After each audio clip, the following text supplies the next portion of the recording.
Hi, everyone. Welcome to week 7. Thanks for submitting your PowerPoint presentations. I am reviewing them, and you should have those in your folder graded by Monday. This week, we're focusing on value chains and pricing strategies. Pricing is key because it's the only part of marketing that directly brings in money. We'll cover different pricing goals like making a profit, increasing sale, gaining market share, and staying competitive. For example, during the 2009 recession, Walmart lowered its prices to attract more customers and boost sales. We're also going to look at how companies create value through pricing.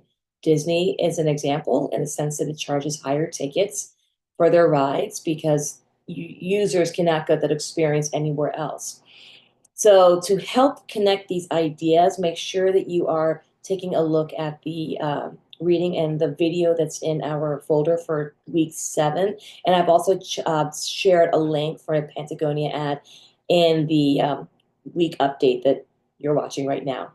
For discussions, you have 3 topics, but only need to respond to 2. Post at least 4 times. 2 posts should share your original insight, and the other 2 should respond to classmates. Try not to wait until Tuesday to post, as this limits engagement. Also, remember to include your citations with at least 2 external references. If you have any questions, feel free to email me or give me a call. We can schedule a Zoom. I look forward to reading your posts and have a great week.